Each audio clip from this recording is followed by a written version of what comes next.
বিষয়টা হচ্ছে রাহু এমন একটা প্ল্যানেট, রাহু হচ্ছে শ্যাডো প্ল্যানেট। প্রথম কথা, শনি মানেই যে একটা প্রচণ্ড কুপ্রভাব, শনি মানেই একটা যে পীড়িত প্রভাব, শনি মানেই একটা ভয়ের করাল গ্রাস, বিষয়টা কিন্তু একেবারেই সেরকম নয়। এমন কি কি প্রভাব হতে পারে যেটা একটা মানুষকে শেষ করে দিতে পারে? মানে অনেকের থাকে না যে একদম রাজা থেকে ফকির হয়ে গেলাম শনির জন্য। শনির সাড়ে সাথী তাদেরকে জীবনের সর্বোচ্চ জায়গা দিয়েছিল। মোদির ক্ষেত্রে আমরা দেখতে পাই, যিনি আজকে ভারতবর্ষের প্রধানমন্ত্রী। টাকা পয়সা বেরিয়ে যাচ্ছে, অর্থাৎ টাকা পয়সা দ্রুত খরচ হয়ে যাচ্ছে। তো সেক্ষেত্রে একটা খুব সুন্দর টোটকা আমি বলে দিচ্ছি, ঠিক মতনভাবে সে চাকরি পাচ্ছে না, হ্যাঁ, বা ভালো যোগ আসছে না, ভালো সময়ের সংগঠনটা থাকা সত্ত্বেও সে ভালো জিনিসটাকে অ্যাচিভ করতে পারছে না। তো সেটাই হচ্ছে কালসর্পদোষের সব থেকে নেগেটিভ এফেক্ট। তো নমস্কার সকলকে, আরও একটা পডকাস্টে সবাইকে অনেক স্বাগত জানাচ্ছি। আমি অনিরুদ্ধ, আমার সাথে আছে বিশাল, আর আজকে আমাদের গেস্ট হচ্ছে শুভ্রজিৎ চক্রবর্তী দাদা, যিনি একজন অ্যাস্ট্রোলজার। দাদা অনেক ওয়েলকাম আমাদের চ্যানেলে। অনেক ওয়েলকাম। তো অনেকের মনে এরকম থাকে যে অ্যাস্ট্রোলজি যে জিনিসটা একটা সাবজেক্ট, যেটা এখন অনেকে বিশ্বাস করে, যেটা আমাদের আগেকার জেনারেশন তারা খুব এটাকে বিশ্বাস করে যে অ্যাস্ট্রোলজি জিনিসটা আছে, গ্রহ নক্ষত্র ব্যাপারটা আছে। কিন্তু আজকে মানে যারা আমাদের এখন ইয়ং জেনারেশন, তারা এই জিনিসটা ভাবে যে এইসব কিছুই হয় না, আমি জীবনে যা করবো সেটাই ফল হিসেবে জিনিসটাকে পাবো। তো এই সব কিছুর মাঝামাঝি আরও অনেক কোশ্চেন উঠে আসে, তো সেইগুলোর উত্তর আজকে শুভ্রজিৎ দা দেবে আমাদেরকে। যতটা পারবো, একটা পডকাস্টে পুরোটা কভার করা সম্ভব না, তো যতটা সম্ভব আমরা চেষ্টা করছি। তো ভিডিওর সাথে থাকতে হবে, পুরোটা দেখতে হবে, আর যা যা ডিটেলস এখান থেকে পাবেন আশা করছি সবটাই সাহায্য করবে আপনাদেরকে। তো আর দেরি না করে শুরু করছি আজকের পডকাস্ট। তো নমস্কার, আমি শুভ্রজিৎ।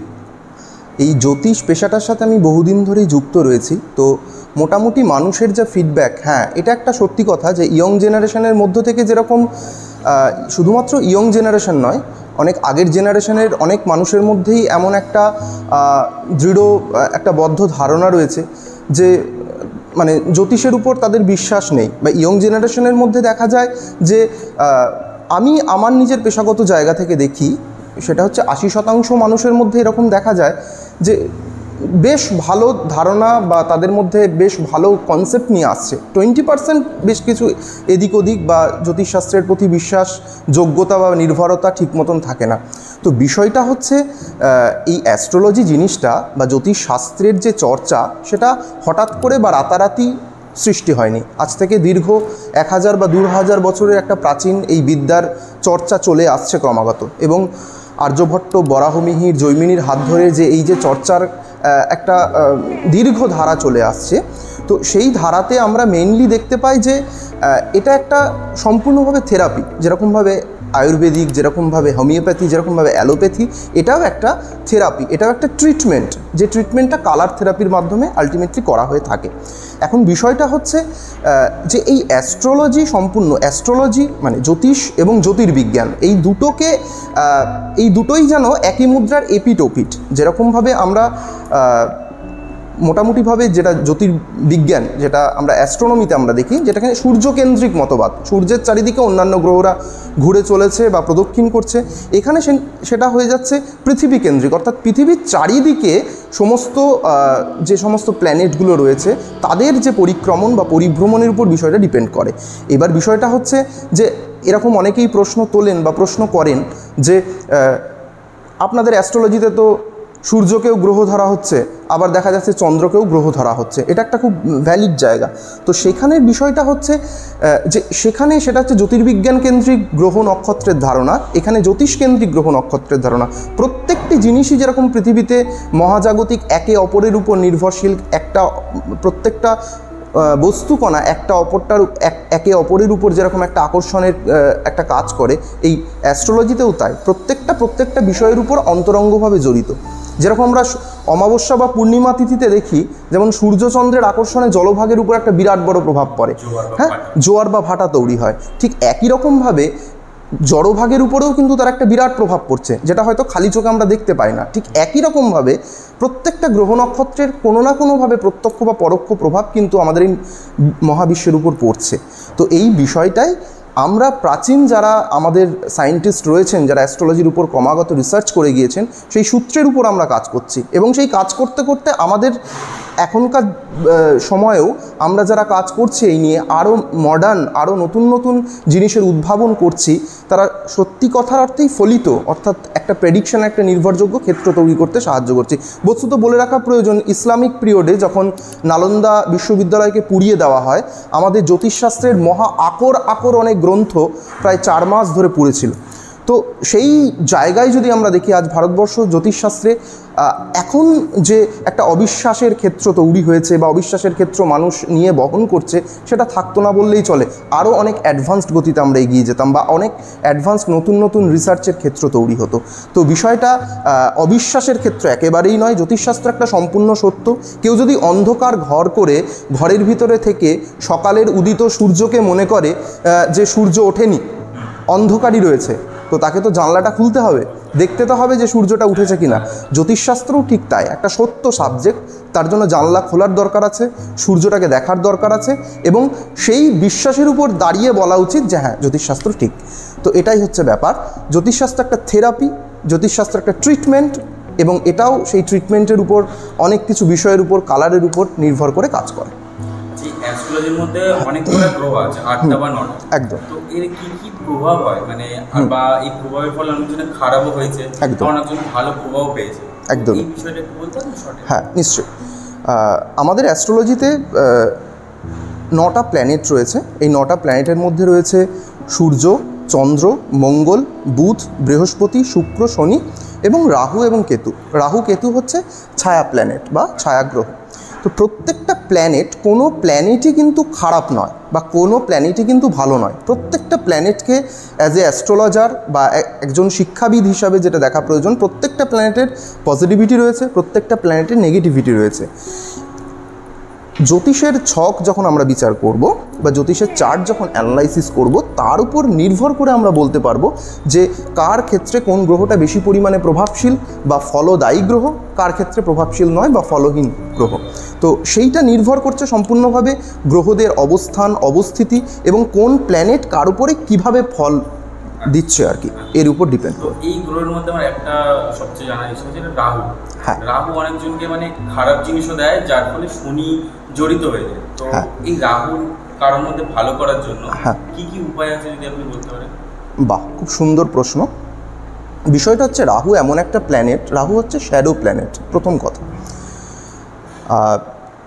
রাহু মানুষের জীবনে একটা বিরাট বড় প্রভাব বিস্তার করতে পারে। আবার রাহু যদি কুপিত প্রভাব থাকে, তাহলে রাহুর জন্য মানুষের অনেক নেগেটিভ অনেক কিছু কারণও ঘটে। প্রথমে আমি দু একটা রাহুর পজিটিভিটির কথা বলি। রাহু হচ্ছে একটা ফোর্স বলা চলে। রাহু যাদের জন্মকুণ্ডলিতে ভালো অবস্থানে রয়েছে, তারা ভালো আইপিএস বা ডাব্লিউবিসিএস অফিসার বা কোনো উচ্চ পদস্থ র্যাঙ্কে যাওয়ার ক্ষেত্রে, কোনো ভালো একটা জায়গাতে একজন মানুষ অবস্থান করলেন, সেই যে যাওয়ার যে ফোর্স, সেটা কিন্তু রাহু দেয়। জন্মকুণ্ডলিতে রাহু বলবান হওয়ার বিরাট একটা ব্যাপার লাগে। আবার দেখা যাচ্ছে যে কেউ দীর্ঘদিন ধরে কোনো মানে প্রচুর লোনে জর্জরিত, হ্যাঁ, ইএমআই পরিশোধ করেই যাচ্ছে, কিন্তু সেটার স্টপ হচ্ছে না, একটা সর্বগ্রাসী আকাঙ্ক্ষা তৈরি করে রাহু। আবার রাহুর মেইনলি যদি আমরা বলি, এই কলির এজেন্টই হচ্ছে রাহু। হ্যাঁ, অর্থাৎ রাহুর নেচারটা হচ্ছে সর্বগ্রাসী, যেরকম সব কিছু আছে কিন্তু কোনো কিছুর পরিতৃপ্তি নেই, এটাই মেনলি হচ্ছে রাহু ইন্ডিকেশন করে। যেরকম এই mobile phone, mobile goods, mobile, যেরকম আমরা ইলেকট্রনিক যে জিনিসপত্রগুলো দেখতে পাচ্ছি, এই সব কিছুই আমরা ব্যবহার করছি, কিন্তু সেই ব্যবহারে কিন্তু কোনো রকম আমাদের পরিতৃপ্তি নেই। আমাদের সব কিছু চাই, কিন্তু চাওয়ার পরেও কিন্তু আমাদের সেই তৃপ্তি হচ্ছে না, চাহিদার কোনো শেষ নেই। রাহুর নেচারটা হচ্ছে এটাই। তো রাহুর নেগেটিভ প্রভাব থাকলে পরে মেনলি যেটা হয়, স্টুডেন্টদের পড়াশোনার ক্ষেত্রে খুব ক্ষতি হয়। হ্যাঁ, আমরা যদি জন্মকুণ্ডলিতে রাহুর পীড়িত প্রভাব দেখি, তাহলে মেইনলি স্টুডেন্টদের ক্ষেত্রে পড়াশুনোর খুব ক্ষতি হয়, তাদের বিপথে চলে যাওয়ার একটা সম্ভাবনা থাকে, খুব খারাপ বন্ধু সঙ্গ তৈরি হয়। এই ব্যাপারগুলো রাহুর নেগেটিভ এফেক্টের ফলে হয়। অর্থনৈতিক সমস্যা তৈরি হয়, এবং দেখা যায় রাহুর অন্তর্দশা চলছে। মেইনলি রাহুর অন্তর্দশাতে রাহু যদি খুব বলশালী বা ভালো অবস্থানে থাকে, সেই মানুষকে প্রচুর উঁচু জায়গা দিতে পারে, অনেক সম্মান, মান, যশ, খ্যাতি, প্রতিপত্তি দিতে পারে। আবার রাহুর পীড়িত প্রভাবের জন্য সেই সময় মানুষকে খুব স্ট্রাগল করে উঠতে হয়। হ্যাঁ, এবার শনির মেনলি প্রভাবটা হচ্ছে, শনি কিন্তু মানুষকে, যেটা শনি মানেই যে একটা প্রচণ্ড কুপ্রভাব, শনি মানেই একটা যে পীড়িত প্রভাব, শনি মানেই একটা ভয়ের করাল গ্রাস, বিষয়টা কিন্তু একেবারেই সেরকম নয়। শনি মানুষকে যেটা দেয় সেটা হচ্ছে সারা জীবনের সম্পদ। শনি মানুষকে, রাহু যেরকম অনেক কিছু দেয় কিন্তু তার যেন অতৃপ্ত চাহিদা থেকে যায়, যেন কিছুই পেলাম না, বা চাহিদার একটা কমপ্লিট হতে চায় না। কিন্তু শনি মানুষকে একটা আলটিমেট একটা সফলতা দেয়, আলটিমেট একটা দিয়ে দেয়, যেটা কিন্তু সারা জীবনের সম্পদ। কিন্তু এই শনি যদি কুপিত প্রভাব থাকে, শনি যদি নেগেটিভ প্রভাব থাকে জন্মকুণ্ডলিতে, তাহলে দেখা যায় প্রচুর পরিশ্রম করে, প্রচুর অধ্যাবসায় করেও একটা ভালো সাকসেস গেইন করতে পারছে না। কারণ শনি প্ল্যানেটটাই হচ্ছে অধ্যাবসায়ের গ্রহ, শনি প্ল্যানেটটাই হচ্ছে একটা কি বলবো, খুব টেনাস, হ্যাঁ একদমই তাই, প্রচণ্ড স্লো মোশন, শনির মোশনটা স্লো থাকে, বাট শনির যেটা দেয় সেটা হচ্ছে একদম একদম কি বলবো, অনেক দিন থেকে যায় বা অনেক দিন স্টে করে। শনির বিষয়টাই হচ্ছে এরকম। তবে শনি রাহু জন্মকুণ্ডলিতে, মানে তুমি যেটা বললে, যেটা শনি রাহু জন্মকুণ্ডলিতে যদি এক জায়গায় থাকে, বা শনি রাহুর মিলিত প্রভাব, যেটাকে আমরা অ্যাস্ট্রোলজিতে শ্রাপিত দোষ বলে থাকি, তো এই শ্রাপিত দোষের ফলে মানুষকে অনেক দুর্ভোগ ভোগ করতে হয়। এবার সেটা জন্মকুণ্ডলী ভেদে তার তারতম্য নির্ভর করে, সেটা বিচার বিশ্লেষণ সাপেক্ষ। এবার কিভাবে রিকভারি করা যায়, হ্যাঁ, তো মেইনলি রিকভারির অনেক রকমের প্রসেস আছে। রাহু খারাপ মানেই একটা গোমেদ পরে নিলাম, বা রাহু খারাপ মানেই এমন কিছু স্টোন পরে নিলাম, বিষয়টা সেরকম নয়। রাহুর প্রতিকারেরও আমাদের অ্যাস্ট্রোলজিতেও অনেক কিছু ভাগ রয়েছে, জন্মকুণ্ডলী ভেদে তার তারতম্য করতে হয়। সব ক্ষেত্রেই যে রাহুর রেমিডিকে ধারণ করে নিলেই যে রাহু পীড়িত প্রভাব কেটে যাবে, বিষয়টা এরকম নয়। হ্যাঁ, এক্ষেত্রে আমাদের দেখতে হয় অন্যান্য প্ল্যানেট যেগুলো হচ্ছে রাহুকে বা রাহুর নেগেটিভ এনার্জিকে রিকভারি করতে পারে, এমন প্ল্যানেটের রেডিয়েশন দিয়েও কিন্তু রাহুকে বা রাহুর নেগেটিভ ইম্প্যাক্টকে প্রতিহত করা যায়। আবার রাহুর যদি পজিটিভ প্রভাব থাকে অথচ দেখা যায় রাহু ঠিক মতন ফল দিতে পারছে না, তখন সেক্ষেত্রেও কিন্তু রাহুকে সেই জায়গাকে বা সেই জিনিসের রিকভারি করে কিন্তু, বা রাহুর প্রতিকার করেও কিন্তু দেওয়া যেতে পারে। এবার ব্যাপারটা হচ্ছে, মানে যেহেতু শনির কথা উঠেছে, এবার আমার প্রশ্ন আছে, মানে শনিকে নেই, মানে পরে কথা বলতাম, কিন্তু যখন উঠেই গেছে রাহু থেকে শনি, এবার অনেকে এটা মনে করে যে শনিবার মানেই হচ্ছে নিরামিষ খাবো, শনিবার মানে হচ্ছে মন্দিরে গিয়ে লোকে পুজো দেয়, যে আমার শনির দশা চলছে। একটা জিনিস আছে যে 2.5 বছরের একটা শনির কোনো একটা প্রভাব থাকে, একটা 7.5 বছরের, ঠিক আছে? তো এই যে প্রভাবগুলো থাকে, 2.5 বছরের যে প্রভাবটা, এটার মধ্যে কি কি হতে পারে? আর 7.5 বছর কি শনি সত্যি 7.5 যেটা চলে, ওটার মধ্যে মানে এমন কি কি প্রভাব হতে পারে যেটা একটা মানুষকে শেষ করে দিতে পারে? মানে অনেকের থাকে না যে একদম রাজা থেকে ফকির হয়ে গেলাম শনির জন্য, এই জিনিসটা কি আসলেই হয়? বাহ, খুব সুন্দর একটি প্রশ্ন করেছো। প্রথম কথা বলি, শনিকে বলা হয়েছে কর্মফলদাতা। তো সারা জীবন পাপ করে এলাম, শুধুমাত্র শনির 7.5, বিশেষ করে শনির 7.5 কনসেপ্টটা খুব নতুন আমদানি। এটার অনেক আগে বা অনেক প্রাচীন গ্রন্থ ঘাঁটলে পরে শনির 7.5 এই বিষয়গুলো খুব একটা উল্লেখ পাওয়া যায় না। এটা হচ্ছে খুব নতুন প্রজন্মের আমদানি একটা জিনিস। তো ঠিক আছে, এটা নিয়ে আমি আলোচনা করছি। তো প্রথম কথা যেটা বলি, যে শনির 7.5-তে শনিবার পালন করলে বা নিরামিষ খেলে, বা শনির যখন আমাদের কোনো ফেস চলবে তখনই আমরা শনির যে ধরনের কারকতা বা খুব আমরা নিয়মিত সংযমী হব, বাদবাকি সময়টা আমরা লেড়ে উল্লাসে করে থাকবো, বিষয়টা এরকম নয়। বিষয়টা এরকম করলে কিন্তু কোনো রকম ফলই পাওয়া যায় না, আদত পক্ষে আমি আমার অভিজ্ঞতাতে দেখেছি। হ্যাঁ, বিষয়টা কর্মফলদাতা, অর্থাৎ তিনি তোমার পূর্ব কর্মের ফল দান করবে। এবার যে সময়টাতে উনি ফল দান করবেন, সেই সময়টাতে উনি তো তোমার পাস্ট হিস্ট্রি সমস্ত কিছুই জানেন। তো সেই সময়টা তুমি খুব সংযমী, তুমি নিরামিষ গ্রহণ করছো, তুমি খুব সংযমী হয়ে কথা বলছো, বিষয়টা এরকম নয়। তবে হ্যাঁ, এরকম একদম যে না হলে, মানে সেই শনির ফেজের মধ্যে তুমি যদি সংযমী না হও, বাদবাকি সময়টাতে তুমি যদি ভালো কর্ম করে থাকো, তোমার অনেক ক্ষেত্রে ভালো ফলও তুমি অবশ্যই পাবে। তোমার কর্মফলের টোটাল বিচার বিশ্লেষণ হবে। তো এটা নিয়ে আমি আসছি। তো যেটার কথা তুমি বললে শনির 7.5, শনির 7.5টা হচ্ছে মেনলি তোমার যেটা রাশি, ধরো আমি ধরে নিলাম তোমার মেষ রাশি। তো মেষ রাশির আগের ঘরটা হচ্ছে মীন রাশি এবং মেষ রাশির পরের ঘরটা হচ্ছে বৃষ রাশি। তো প্রত্যেকটা রাশিতে শনি ট্রানজিট বা গোচরে 2.5 বছর করে অবস্থান করেন। হ্যাঁ, এবার ধরো তোমার হচ্ছে মেষ রাশি, মেষ রাশিতে শনি 2.5 বছর অবস্থান করবেন। তার বিগত 2.5 বছর আগে মীন রাশিতে উনি 2.5 বছর অবস্থান করেছিলেন, এবং তোমার মেষ রাশিতে 2.5 বছর অবস্থান করার পরবর্তী যে 2.5 বছর সেটা বৃষ রাশিতে অবস্থান করবেন। এই যে 3টে 2.5 এটাকে ক্যালকুলেট করলে 7.5 বছর হয়, অর্থাৎ নিজের রাশি, তার আগের রাশি এবং তার পরের রাশি, এই টোটাল যে টাইমটা এটাকে বলা হয় 7.5। এইবার মানুষের মধ্যে একটা ধারণা রয়েছে, বা এখনকার মডার্ন অ্যাস্ট্রোলজিতে যে ব্যাপারটা এসছে যে শনির 7.5 নিয়ে একটা ভীতি বা আতঙ্ক, বিষয়টা একেবারেই নয়। কারণ আমাদের অ্যাস্ট্রোলজিতে অনেক কিছু বিচার বিশ্লেষণ আছে, নবতারা চক্র রয়েছে, এই নবতারা চক্রে নাক্ষত্রিক একটা বিচার বিশ্লেষণ দেখতে পাওয়া যায়। শনি দেখা গেল মিত্র নক্ষত্রে পড়েছে, অতিমিত্র নক্ষত্রে পড়েছে, অর্থাৎ ওই 7.5 বছরের মধ্যে শনি অনেকগুলো নক্ষত্রে অবস্থান করছেন, মানে মোটামুটিভাবে দেখতে গেলে 3, 3, 6 প্রায় 7টা থেকে 8টা নক্ষত্রের মধ্যে শনি যাবে। এবার সেক্ষেত্রে দেখা গেল যদি বিপদ নক্ষত্র, প্রত্যয়ী নক্ষত্র বা দেখা গেল যে বধ নক্ষত্রে পড়লো, তখন তোমার সেই টাইমগুলো প্রচণ্ড খারাপ অবস্থার মধ্যে দিয়ে যাবে। কিন্তু মিত্র নক্ষত্র, অতিমিত্র নক্ষত্র তোমাকে খুব ভালো ফল দেবে। এইবার দেখা যাচ্ছে তোমার জন্মকুণ্ডলিতে বা জন্ম চার্টে শনির অবস্থান বা শনির যে নক্ষত্রিক যে যোগ সেটা প্রচণ্ড ভালো অবস্থানে রয়েছে। শনি তোমাকে দুরন্ত ফল দেবে, সেই 7.5 বছরের মধ্যে তোমাকে এমন একটা জায়গা তোমাকে দিয়ে দেবে, যেটা আমরা অনেক প্রথিতযশা ভারতবর্ষের মানুষজনদের ক্ষেত্রেও দেখি। শনির 7.5 তাদেরকে জীবনের সর্বোচ্চ জায়গা দিয়েছিল। নরেন্দ্রনাথ মোদীর ক্ষেত্রে আমরা দেখতে পাই, যিনি আজকে ভারতবর্ষের প্রধানমন্ত্রী।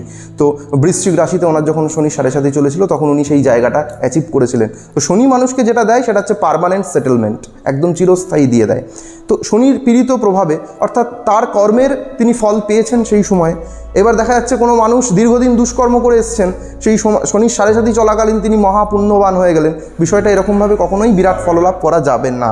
হ্যাঁ, এটাই একটা বিষয়। তো হ্যাঁ, শনির 7.5 চলাকালীন আমরা তো সাধারণ মানুষ, আমরা তো এটা অবশ্যই ঠিক, আমরা তো সাধারণ মানুষ, আমাদের ক্ষেত্রে কোনটা পাপ, কোনটা পুণ্য, কোনটা সঠিকভাবে করা উচিত নয় আমরা জানি না। এটা অবশ্যই একটা ঠিক কথা, একটা সর্বগ্রাহ্য কথা। তো সেক্ষেত্রে বলা উচিত প্রত্যেকটা মানুষকে এমনি নীতিনিষ্ঠ হওয়া উচিত, গুরুজনদের প্রতি শ্রদ্ধাশীল হওয়া উচিত।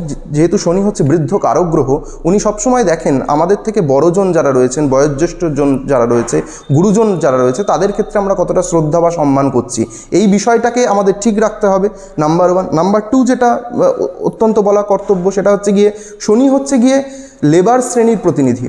যদি সেই রকম দেখা যায়, শনি কর্তৃত্ব করে, কন্ট্রোল করে, যারা পরিশ্রমী, শ্রমজীবী, লেবার খাটছেন, রিস্কো চালাচ্ছেন, যারা খুব শ্রমের কাজকর্ম করছেন, তাদের ক্ষেত্রে কখনোই দুর্ব্যবহার করা যাবে না, তাদের কখনোই কোনো রকম খারাপ কিছু মন্তব্য করা যাবে না। তাদের সবসময় তাদেরকে সম্মান জ্ঞাপন করতে হবে। একটা ভিখিরি মানুষ, একটা পরিশ্রমী মানুষ, তাকে আমরা দুচ্ছাই করে আমরা যদি বিহেভ করি, সেই জায়গাতে কিন্তু শনি প্রচণ্ড পরিমাণে নেগেটিভ প্রভাব দিতে শুরু করে দেয় একদম সম্পূর্ণভাবে। তো এই ব্যাপারগুলো আমাদের খেয়াল করতে হবে। এবং শনিবার দিন পালন, বিশেষ করে শনিবার দিন পালন বলতে কি, সেই দিনটাকে আমাদের সম্মান জানানো।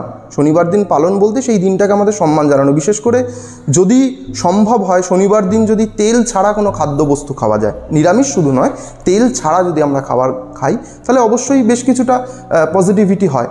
হ্যাঁ, দেখা যাচ্ছে কারোর জন্মদিনে কাউকে যদি আমরা সেলিব্রেট করি, সেরকম কারোর দিনের যদি আমরা কাউকে প্রদর্শন করে কিছু একটা জিনিস করি, তো সেটা তো অবশ্যই তার একটা প্রীতিধারক হবে, তার একটা প্রীতিমান হবেন, শনি তুষ্ট হবেন। তো এটুকু বলাই যায় আর কি।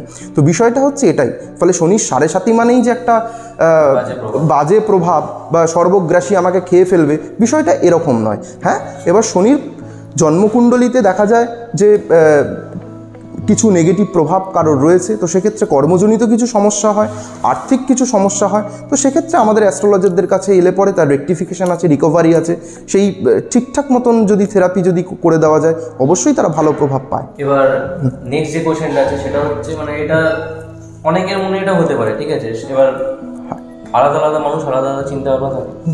এবার অনেকে যদি সবার হয়ে আমি বলি যে একজনের মানে খুব ভালো ইনকাম করছে সে, ঠিক আছে, মানে 2 হাতে ইনকাম করছে, কিন্তু হাতে কোনো টাকা থাকছে না। এক্স্যাক্টলি, খুব সুন্দর একটা প্রশ্ন তুমি করেছো। অর্থাৎ দেখা যাচ্ছে যে এই প্রশ্নটা নিয়ে আজকের দিনের বেশিরভাগ মানুষেরই একটা প্রশ্ন থাকে যে ইনকাম হচ্ছে বাট খরচ হয়ে যাচ্ছে প্রচুর। 100 টাকা উপার্জন করলে 99 টাকা খরচ হয়ে যাচ্ছে, সেভিংসটা ঠিক মতন আসছে না। তো সেক্ষেত্রে আমরা অ্যাস্ট্রোলজিতে আমাদের অনেক কিছু দেখার ব্যাপার থাকে। দ্বিতীয় ভাবকে প্রথম কথা দেখতে হয়, ধনস্থানকে। ধনস্থানের সঙ্গে যদি কোনোভাবে রাহুর অবস্থান থাকে, তো এক্ষেত্রে ধনসম্পত্তি, অনেক ক্ষেত্রে দেখা যায় যে বাস্তুর অনেক নেগেটিভিটির প্রভাবে এই ব্যাপারটা হয়। বাস্তুর নেগেটিভিটি থাকার জন্য, বাস্তুক্ষেত্রে সমস্যা থাকার জন্য দেখা যাচ্ছে বাড়িতে টাকা পয়সা আসছে হয়তো প্রচুর, কিন্তু সেই টাকা পয়সাকে মানে ঠিক মতন জমিয়ে রাখা যাচ্ছে না, সেটা যে কোনো খাতেই হোক বেরিয়ে যাচ্ছে। বাড়িতে রোগ ভোগ, অসুস্থতা হোক বা যে কোনো ধরনের অন্য ধরনের কাজেও দেখা যাচ্ছে যে প্রচুর পরিমাণে টাকা কিছুতেই রাখা যাচ্ছে না। তো এটার নেগেটিভ এফেক্টের ফলে ঘটে অনেক কিছু আমাদের প্ল্যানেটারি। এটার মূল কারণটা হচ্ছে রাহুর তো একটা অবশ্যই প্রচ্ছন্ন প্রভাব থাকে যেভাবেই হোক। রাহুই কিন্তু মেনলি টাকা পয়সাকে হাতে রাখতে দেয় না, টাকা পয়সাকে বার করে দেয়। এছাড়াও দেখা যাচ্ছে জন্মকুণ্ডলিতে যদি বৃহস্পতির কোনো নেগেটিভ প্রভাব থাকে বা দেখা যাচ্ছে শনি রাহুর কোনো নেগেটিভ প্রভাব থাকলো, এর ফলেও কিন্তু অর্থকরীর একটা কিন্তু সমস্যা হয়। তবে এটা ঠিকঠাক মতন প্ল্যানেটারি যদি রিকভারি করা যায় তো অনেকটাই প্রোটেকশন দিয়ে দেওয়া যায়, এটার অনেকটাই সুরাহা থাকে। তো এটার কি কোনো রকম টোটকা কি বলবো? আচ্ছা, যাদের দেখা যাচ্ছে যে টাকা পয়সা বেরিয়ে যাচ্ছে, অর্থাৎ টাকা পয়সা দ্রুত খরচ হয়ে যাচ্ছে, তো সেক্ষেত্রে একটা খুব সুন্দর টোটকা আমি বলে দিচ্ছি। একটা সাদা রঙের একটা ছোট্ট টুকরো, একটা কাপড়ের টুকরো নিয়ে নেবেন। নেওয়ার পরে তার মধ্যে 7টা লবঙ্গ, 7টা গোলমরিচ এবং 7টা আপনার এলাচ নিয়ে নেবেন। তাহলে 7টা লবঙ্গ, 7টা গোলমরিচ এবং 7টা এলাচ ছোট্ট একটা কাপড়ের পুঁটলিতে বেঁধে যদি সেটা মানি পার্সে রাখেন, দেখবেন খুব ভালোভাবে সেই আপনার উপার্জিত টাকা খুব সুন্দর ওয়েতে ব্যয় হচ্ছে। যেটা অপ্রয়োজনীয় ব্যয় হতো সেই ব্যয়টা অনেকটাই রোধ করা যাবে। কেমন? মানে এবার সবাই রাখবে বলা চলে একদম। আচ্ছা, এই কোশ্চেনের মাধ্যমে একটা কোশ্চেন যে জিজ্ঞেস করবো, যার উত্তর অনেক বড় হতে পারে, যে এই বছরটা মানে রাশিদের জন্য কিরকম যেতে পারে, কোন কোন রাশি, এটা আপনি শর্টে বলেন। একদমই, কারণ এটা অনেকজন জানতে চাইবে। হ্যাঁ, খুব সুন্দর প্রশ্ন। 2024 সাল, প্রথম কথা বলি যে জ্যোতিষশাস্ত্রে 12টা রাশির রয়েছে: মেষ, বৃষ, মিথুন, কর্কট, সিংহ, কন্যা, তুলা, বৃশ্চিক, ধনু, মকর, কুম্ভ, মীন। এই 12টা রাশির অ্যাভারেজ কিছু কিছু করে বলা যায়, কিছু কিছু করে বলা সম্ভব, বাট প্রত্যেকজনের ন্যাটাল চার্ট যদি বিচার বিশ্লেষণ না করা যায় তো একদমই সঠিকভাবে সবারই বলা সম্ভব নয় কখনোই, কারণ সেটা কখনো পারফেক্ট হতে পারে না। হ্যাঁ, মোটামুটি রাশিগত বিচার বিশ্লেষণে যদি সেরকমভাবেই বলা যায় তো মেষ রাশির জাতক জাতিকাদের ক্ষেত্রে দ্বাদশভাবে আমরা দেখতে পাচ্ছি শনি রাহুর অবস্থান। তো মেষ রাশির জাতক জাতিকাদের বিশেষ কয়েকটি কথা বলে দেওয়া প্রয়োজন। মেষ রাশির জাতক জাতিকাদের এই বছর কিন্তু আর্থিক ব্যয়ের জায়গাটা কিন্তু প্রচণ্ড পরিমাণে থাকছে। মেষ রাশির জাতক জাতিকাদের পা বা কোমরের নিচের পোর্শনের যে কোনো অংশে আঘাত থেকে কিন্তু সাবধানে থাকতে হবে। এবং মেষ রাশির জাতক জাতিকাদের যেহেতু ষষ্ঠভাবে কেতুর অবস্থান রয়েছে, হ্যাঁ, কোনো গুপ্ত শত্রুতা থেকে কিন্তু মেষ রাশির জাতক জাতিকাদের একটু সাবধান থাকতে হবে। তবে মেষ রাশির জাতক জাতিকাদের এই বছর কিন্তু যারা বিদেশ যেতে চাইছেন বা বিদেশ যাবার জন্য চেষ্টা অনেক দিন ধরে করছেন কিন্তু পারছেন না, তাদের জন্য এই বছর সময়টা অত্যন্ত ভালো। বৃষ রাশির ক্ষেত্রে বা বৃষ রাশির যারা মানুষজন রয়েছে তাদের জন্য এই বছরের একটা খুব বিশেষ জিনিস আমি বলে দিচ্ছি, সেটা হচ্ছে যারা নতুন ধরনের ব্যবসা শুরু করতে চাইছেন, হ্যাঁ, তাদের জন্য কিন্তু নতুন কোনো ব্যবসা এই বছর লাভজনক হতে পারে। যারা স্টুডেন্ট রয়েছেন, যারা নতুন পিএইচডি করব কি করব না এই ধরনের ভাবনা চিন্তা করছে, তাদের জন্য কিন্তু এই বৃষ রাশির এই বছরটা কিন্তু 2024 সাল প্রচণ্ড ভালো শুভ যাবে। 2024 তো সেক্ষেত্রে দেখা যাচ্ছে 2 + 0 + 2 + 4 অর্থাৎ 4, 6, 7, 8 অর্থাৎ কিন্তু শনির বছর। এবং এই বছর দেখা যাচ্ছে শনি কুম্ভ রাশিতে অবস্থান করছেন, গোটা বছরটাই কুম্ভ রাশিতে অবস্থান করছে, শতভিষা এবং তারপরে পূর্ব ভাদ্রপদ নক্ষত্রে শনির অবস্থান থাকছে। তো সেক্ষেত্রে আমরা যদি দেখতে পাই বৃষ রাশির ক্ষেত্রে মোটামুটিভাবে যদি দেখা যায় তো সেক্ষেত্রে দেখা যায় হচ্ছে একাদশ এবং দশমভাবে কিন্তু শনির অবস্থান। তো এই জায়গাটা কিন্তু যথেষ্ট, দশম, একাদশ, দ্বাদশ অর্থাৎ দশমভাবে শনি অবস্থান করছে।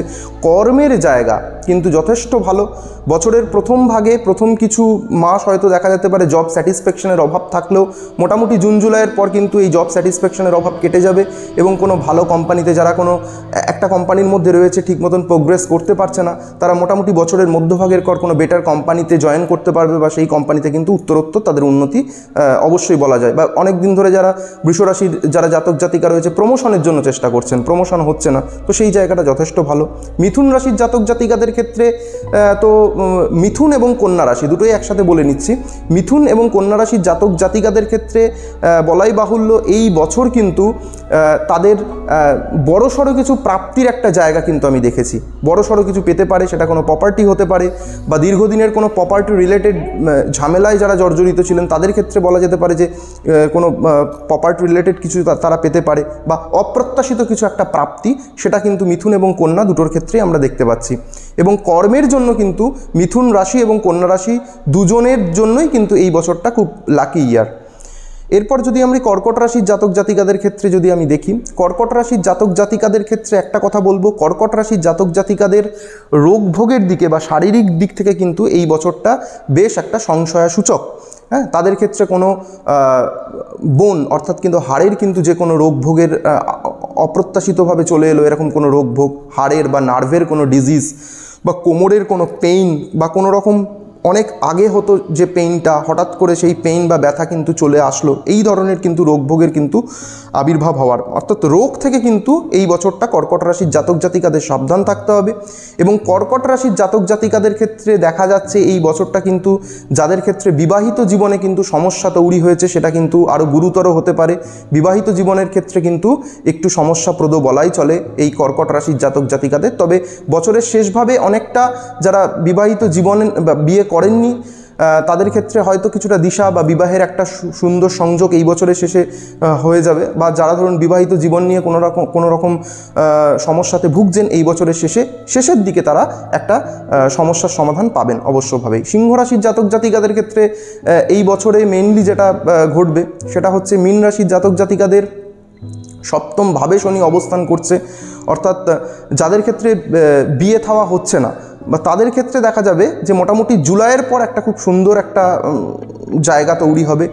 সিংহ রাশির জাতক জাতিকাদের ব্যবসার ক্ষেত্রে বলি, সিংহ রাশির জাতক জাতিকাদের এই বছর ব্যবসার ক্ষেত্রে একটা দারুণ সুবর্ণময় অধ্যায়, অর্থাৎ ব্যবসা আরম্ভ করেছেন কিন্তু ব্যবসাতে লাভ দেখতে পাচ্ছেন না, তো সেক্ষেত্রে সিংহ রাশির জাতক জাতিকারা এই বছর কিন্তু ব্যবসাতে একটা সুন্দর একটা ভালো প্রোগ্রেস করতে পারবেন। এবং সিংহ রাশির জাতক জাতিকাদের এই বছর যেহেতু অষ্টমে রাহু চন্দ্র রয়েছে, এই জাতক জাতিকাদের এই বছর কিন্তু জলপথে ভ্রমণ যারা করছেন বা জলপথে যারা বাইরে যাবেন তাদের ক্ষেত্রে বা জল রিলেটেড কোনো ব্যাপার থেকে সাবধান।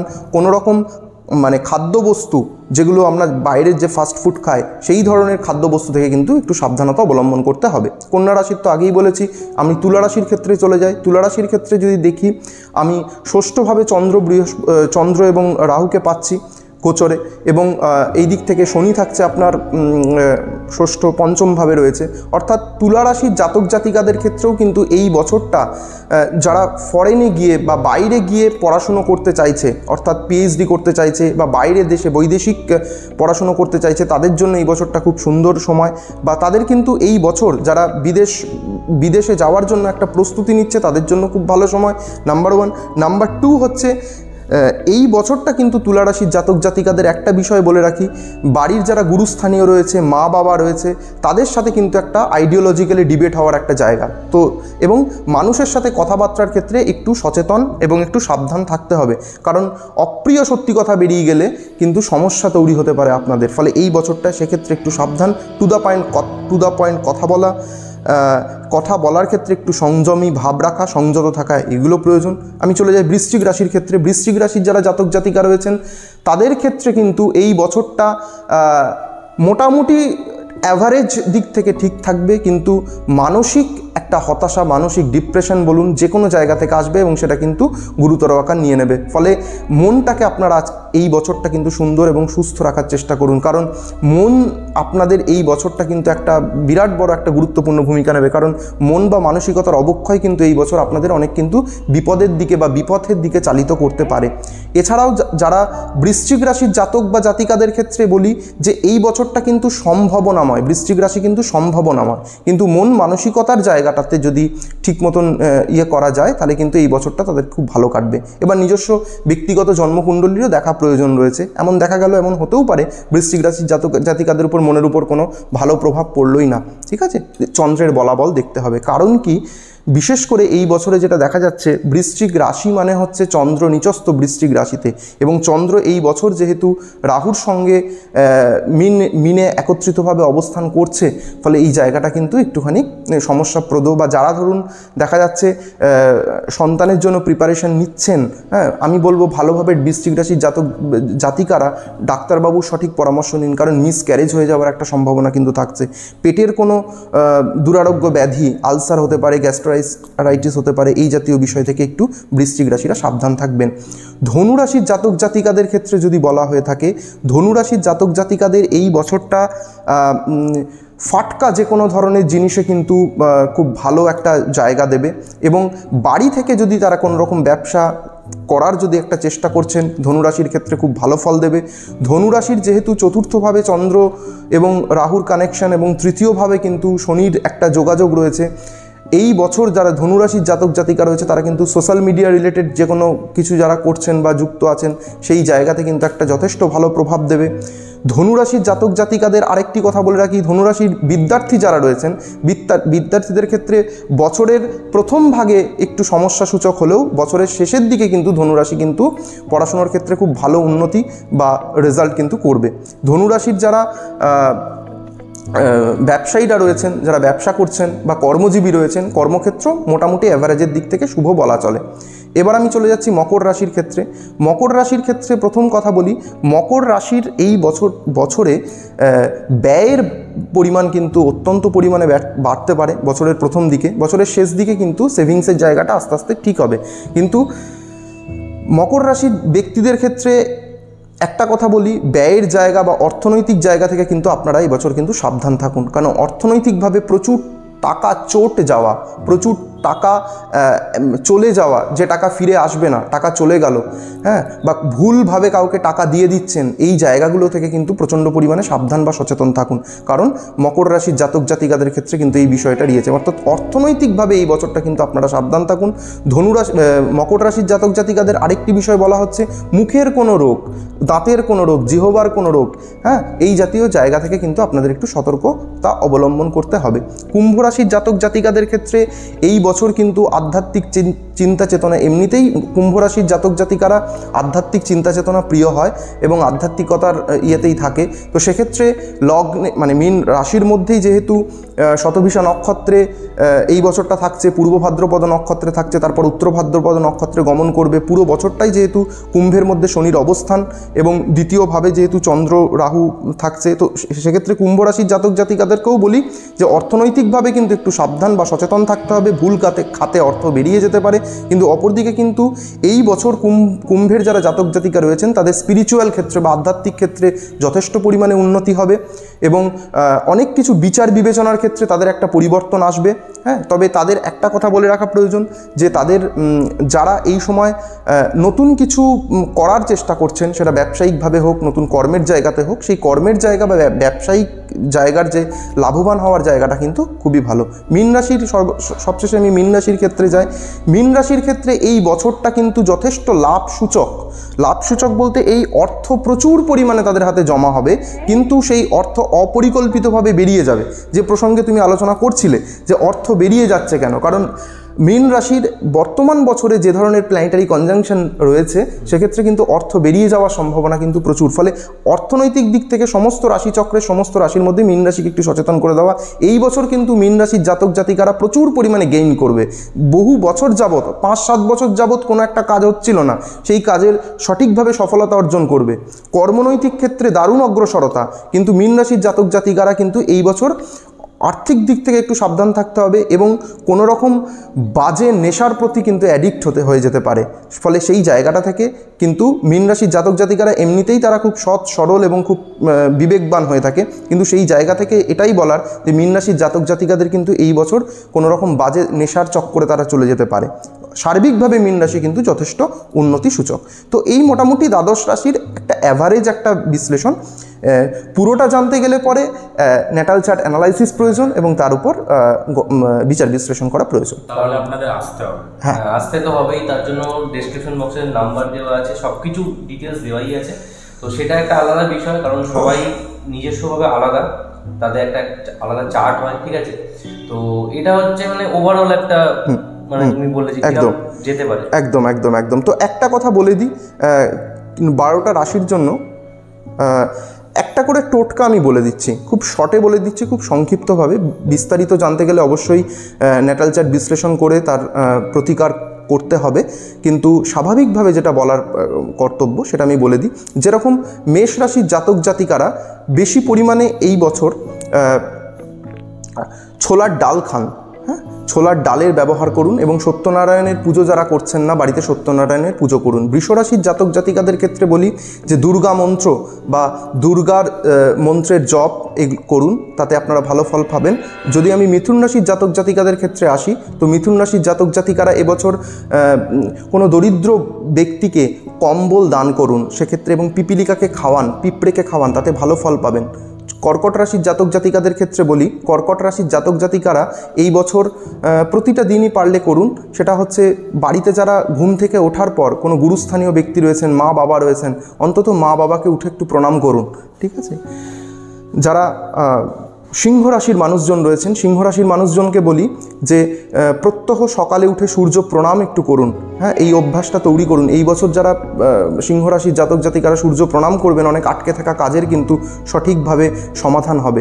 কন্যা রাশির জাতক জাতিকাদের ক্ষেত্রে এই বছরটাতে বলি যে সবুজ রঙের জিনিসের একটু বেশি পরিমাণে ব্যবহার করুন, এবং কন্যা রাশির জাতক জাতিকারা যদি সম্ভব হয় কোনো শিবের পীঠে ভ্রমণ করুন, সেটা বদ্রীনাথ হতে পারে, কেদারনাথ হতে পারে, যে আমাদের কাছাকাছি তারকেশ্বরেও একটু ভ্রমণ করে আসুন। শিবের পীঠস্থানে ভ্রমণ করুন, দেখবেন অনেক গ্রহদশা থেকে আপনারা পরিত্রাণ পাবেন। যদি তুলা রাশির জাতক জাতিকাদের ক্ষেত্রে আমি বলি, তাহলে সেক্ষেত্রে বলতে পারি একটা ছোট্ট টোটকা বলি, ঘরোয়া টোটকা বলি। তুলা রাশির জাতক জাতিকারা একটা নারকেলে হলুদ কাপড় নারকেলে পেঁচিয়ে সেটা আপনি আপনার ক্যাশ বাক্সে হতে পারে বা বাড়ির আলমারিতে যেখানে আপনি অর্থকড়ি রাখেন সেখানে রাখুন, দেখবেন খুব ভালো ফল পাবেন।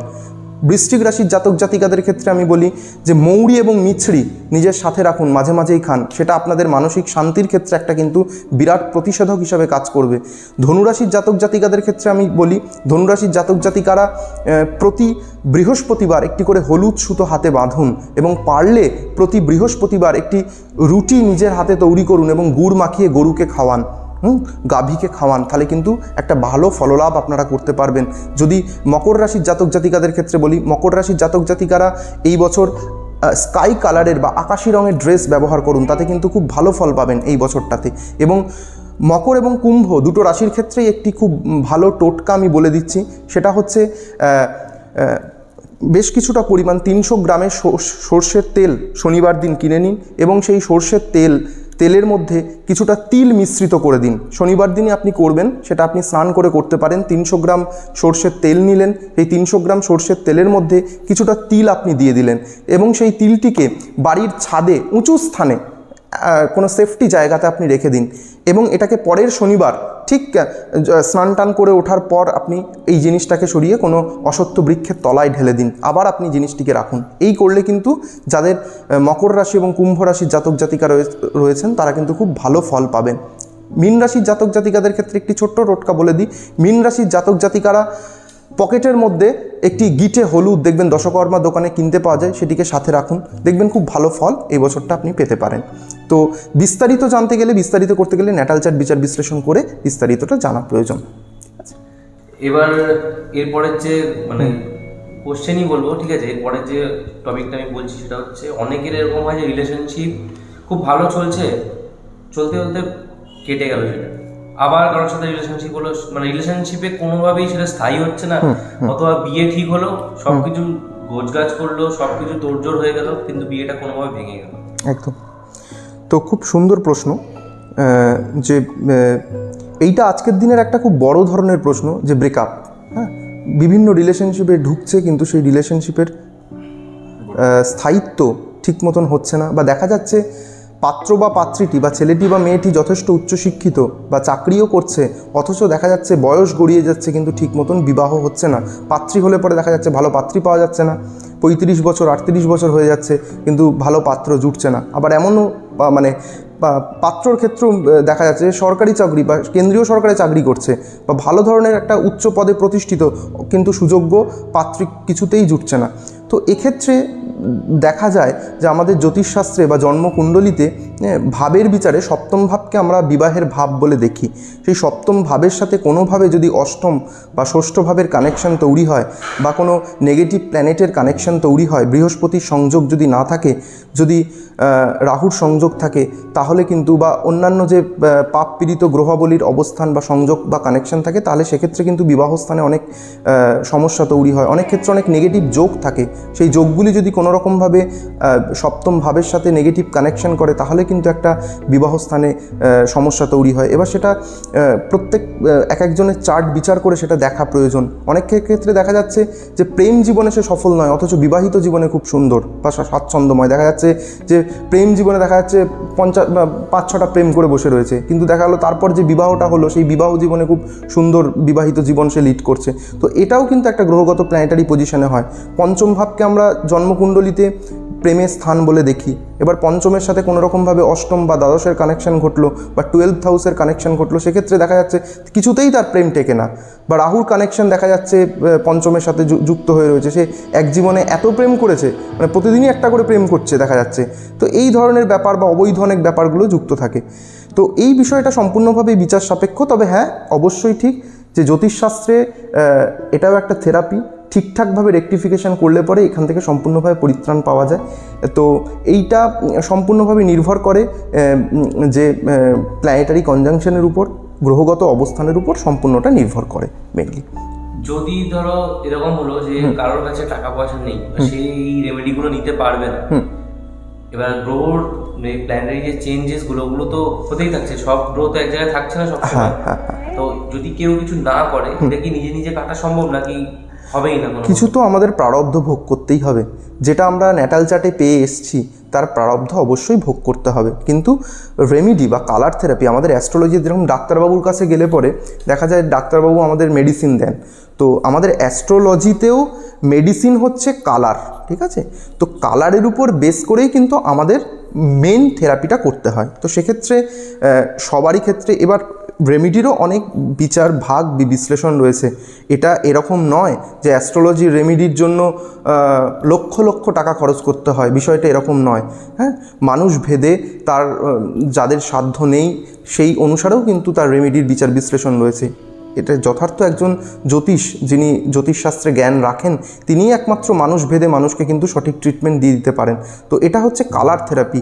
কোন অ্যাস্ট্রোলজার কাকে কিভাবে কালারটাকে ইনজেক্ট করবেন, ন্যাচারাল কালার কার শরীরের মধ্যে প্রবেশ করাবেন, সেটা সম্পূর্ণভাবে তার নিজস্ব পারদর্শিতার উপর ডিপেন্ড করে। সেক্ষেত্রে এরকম ব্যাপার নয় যে লক্ষ লক্ষ কোটি কোটি টাকা খরচ করতে হয়। যদিও আজকের দিনে এই বিষয়টায় হয়ে দাঁড়িয়েছে যে প্রচুর টাকা, প্রচুর অর্থ না দিলে বোধহয় এগুলো সম্ভব নয়, কিন্তু বিষয়টা একদম অমূলক, ভুল ধারণা।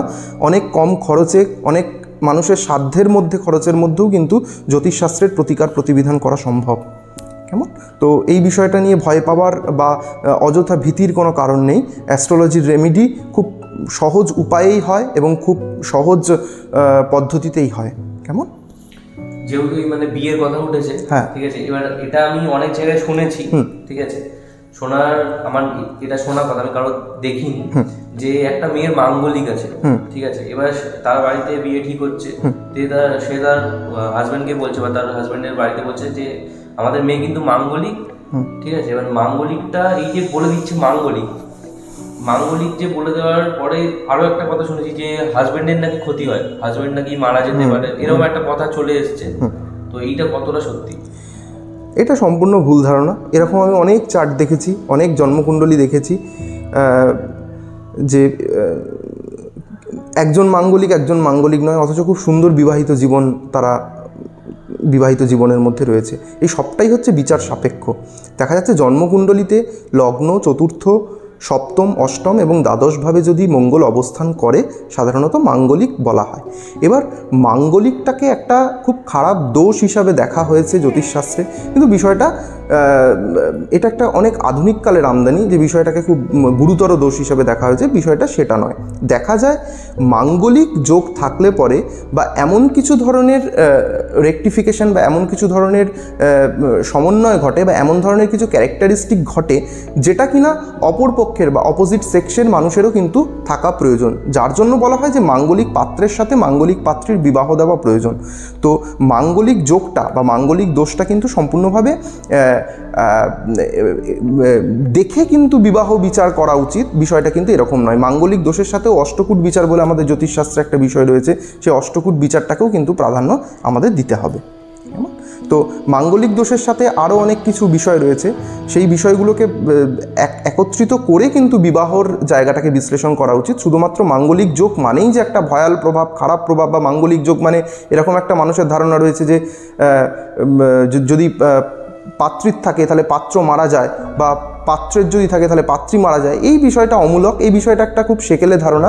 এই বিষয়টার সাথে আধুনিক জ্যোতিষশাস্ত্র কিন্তু কোনো রকম সম্পর্কিত নয়। বা অনেক জায়গায় এরকম দেখানো হয়েছে যে ছাগলের সাথে বিয়ে দিয়ে দিচ্ছে বা গাছের সাথে। হ্যাঁ, এইটা সম্পূর্ণ একটা ভুল ধারণা। এটা ব্যবসায়িকভাবে একটা উপার্জনের পথ, আর কিছুই নয়। তো বিষয়টা এইরকমভাবে কিন্তু কখনো কোনো কিছু কাটে না। বা অনেক ক্ষেত্রে এটাও দেখা যায় কলা গাছের সাথে বিয়ে দেওয়া হচ্ছে, মহাদেবের সাথে বিয়ে দেওয়া হচ্ছে। এবার এটার যুক্তি কতটা রয়েছে সেটা সম্পূর্ণভাবেই একটা মানে বলা চলে না বা বলা যায় না আর কি। তো সম্পূর্ণভাবে মাঙ্গলিক যে দোষটাকে, এটাকে কখনো বড় করে দেখাটা ঠিক নয়, বা মাঙ্গলিক দোষের উপর নির্ভর করেই যে মানে বিবাহ বিচ্ছিন্ন করে দেওয়া বিষয়টা, সেটাও ঠিক নয়। তার সাথে আনুষঙ্গিক অনেক বিষয় কিন্তু দেখা উচিত। একটা যেটা মানে এটা আমার নিজস্ব জানার ইচ্ছা, সেটা হচ্ছে বৃহস্পতি আর রাহু যখন একসাথে থাকে, এটা আমার শোনার জিনিস যে গুরুচণ্ডাল দোষ বলা হয় ওটাকে। তো এই ক্ষেত্রে মানে বৃহস্পতির যে এফেক্টগুলো, ওগুলো কি রাহু কাট অফ করে দেয় কোনো? বাহ, খুব সুন্দর প্রশ্ন। অ্যাকচুয়ালি রাহু যে প্ল্যানেটের সাথে অবস্থান করে, সেই প্ল্যানেটের যে সঠিক প্রভাব রাহু দিতে দেয় না। রাহু যে প্ল্যানেটের সাথে অবস্থান করে তার প্রভাবটাকে সে নিজের মতো করে রাহু দেয়। তার যে ধরো বৃহস্পতির সাথে রাহু অবস্থান করলো, তো সেক্ষেত্রে আমাদের জ্যোতিষশাস্ত্রে বলা হয় গুরু চণ্ডাল দোষ। অর্থাৎ গুরু হচ্ছেন বৃহস্পতি, রাহু হচ্ছেন দৈত্য, অসুর, চণ্ডাল, তো সেই জন্য গুরু চণ্ডাল। তো এর একটা নেগেটিভ ইম্প্যাক্ট তো অবশ্যই আছে।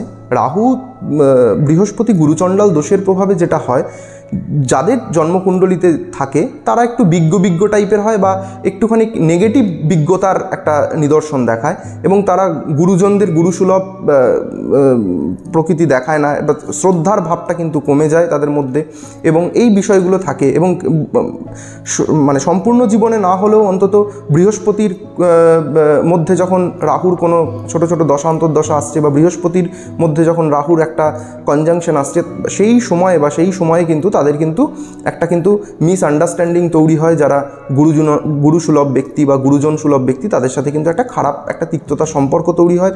অনেক ক্ষেত্রে দেখা যায় যে ভুল বোঝাবুঝির একটা জায়গা কিন্তু তৈরি হয়ে যায়। তো এটাই হচ্ছে বিষয়, যে বৃহস্পতির সাথে রাহু যদি একত্রিত থাকে, বৃহস্পতির যে শুভ গুণগুলি সেগুলো রাহু নিজের মধ্যে নিয়ে সেগুলোর কিন্তু একটা বাজে রকমের একটা ক্যারেক্টারিস্টিক দেয়। তবে সেক্ষেত্রে সবার ক্ষেত্রে আবার বিষয়টা সেটা নয়। এই গুরু চণ্ডাল দোষ, বা তুমি যেটা বললে যে রাহু এবং বৃহস্পতি যদি একত্রিত অবস্থায় থাকে, এর কিন্তু অনেক শুভ প্রভাবও রয়েছে।